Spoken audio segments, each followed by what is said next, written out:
नमस्कार मित्रगणों। ऋषि मुनियों की भारत भूमि में गोमती नदी के तट पर ऋषि कणु और अप्सरा की 907 साल 6 माह 3 दिन की संभोग के रहस्य और कहानी का बखूबी वर्णन है। आज हम आपको बताएंगे किस तरह पौराणिक काल में महान ऋषि जो कणु हुआ करते थे, उन्होंने अप्सरा प्रमलोचना के साथ 907 साल 6 माह 3 दिन तक बिना रुके संभोग किया। कथा इस प्रकार है। पौराणिक काल में महान ऋषि कणु हुआ करते थे, जिनका आश्रम गोमती नदी के तट पर था।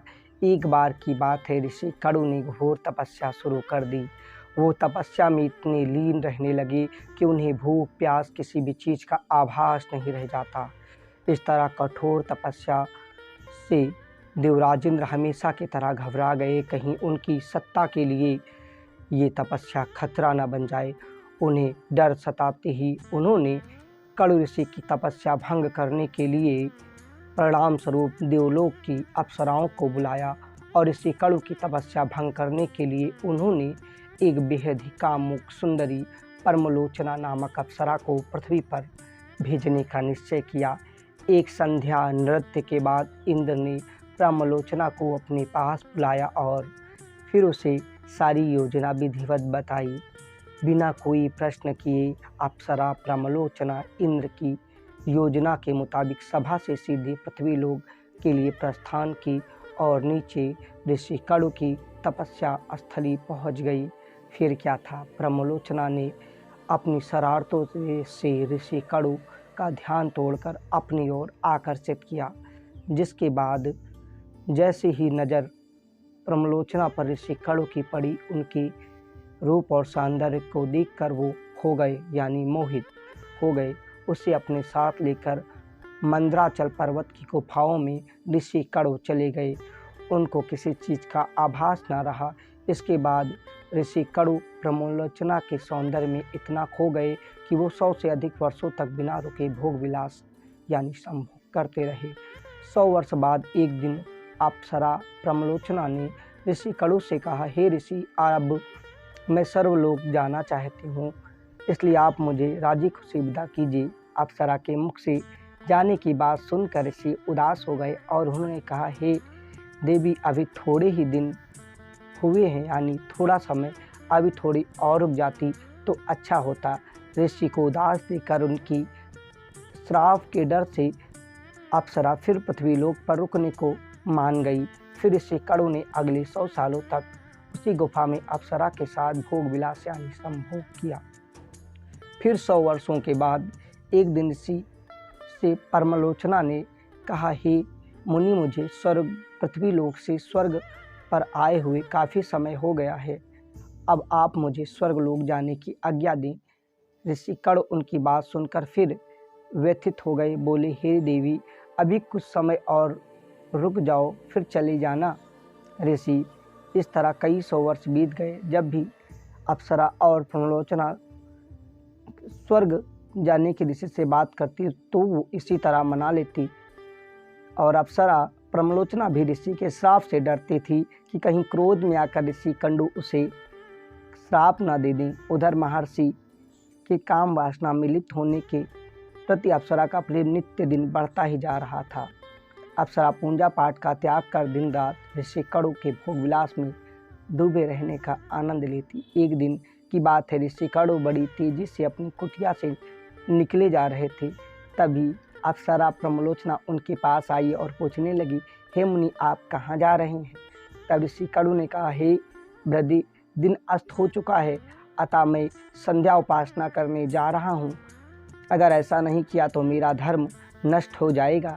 यह सुनकर परमलोचना मुस्कुराते हुए बोली, हे सभी वेदों के ज्ञाता, इतने वर्षों में क्या आज पहली बार सूर्यास्त हुआ है? जो संध्या या वंदना करने नहीं जाने से आपका धर्म नष्ट हो जाएगा। मैं तो आपसे जब से मिली हूँ तब से तो आपने कभी संध्या वंदन नहीं किया है। इस प्रकार के वचन सुन ऋषि कणु बोले, हे वृद्धि, नदी के इस सुंदर तट पर आज सवेरे ही तुम आई हो, मुझे भली भांति याद है। मैंने आज ही तुमको अपने आश्रम में प्रवेश करते देखा था। अतः अब दिन के समाप्त होने का संध्या काल हुआ है, मुझे तो लगता है कि तुम मेरा उपहास कर रही हो। तब प्रमलोचना ने ऋषि से कहा, हे ब्राह्मण श्रेष्ठ, आपका यह कथन सत्य है कि आपके आश्रम में मैं सवेरे आई हूँ, परंतु आज नहीं। जिस सुबह मैं यहाँ आई थी उस समय तो कई सालों वर्ष पहले के हैं। और यह सुन ऋषि कड़ु घबराए और बोले कि हे सुंदरी, मुझे सही सही बताओ, तुझे मुझे मेरे साथ रमण करते हुए कितना समय बीत चुका है। तब प्रमलोचना ने बताया कि आपको मेरे साथ रमण करते हुए 907 साल 6 महीने और 3 दिन हो चुके हैं। यह सुन ऋषि कड़ु हैरान हो गए और बोले, हे प्रिय, क्या तुम सत्य कह रही हो या फिर मेरे साथ कोई विनोद यानी मजाक कर रही हो? मुझे तो ऐसा प्रतीत होता है कि मैं तुम्हारे साथ एक दिन ही रहा हूँ। तब प्रमलोचना बोली, हे ब्राह्मण, मैं आपसे झूठ कैसे बोल सकती हूँ, वो भी उस समय जब आप अपने धर्म मार्ग का अनुसरण करने के लिए तात्पर्य होकर मुझसे पूछ रहे हो। प्रमलोचना कहा, यह किसी के कहने से आई हूँ। ऋषि तब क्रोधित न हो। अगर ऋषि महाराज आप क्रोधित ना हो तो मैं आपकी सारी घटना विस्तार से बताती हूँ। और ऋषि से कहा, इसमें आपका कोई दोष नहीं, ना मेरा दोष है, इसलिए मुझे क्षमा कर दीजिएगा। तब ऋषि कड़ु ने कहा, जल्दी बताओ, तुम्हें यहाँ किसने भेजा है? तब प्रमलोचना ने कहा, उनकी तपस्या से देवराज इंद्र को डर लगने लगा। वो घबरा गए कहीं स्वर्ग पर खतरा ना मंडरा जाए, इसलिए आपकी तपस्या भंग करने के लिए मुझे यहाँ भेजा था। प्रमलोचना के मुख से ऐसे वाक्य सुन ऋषि कड़ु व्याकुल हो गए और बोले, धिक्कार है मुझ पर, मेरा धर्म नष्ट हो गया। एक स्त्री ने मेरी बुद्धि को भ्रष्ट कर दिया। इस स्त्री के संग से मेरा समस्त जीवन का तप नष्ट हो गया। इसलिए हे पापिन स्त्री, अब तो जा, चाहे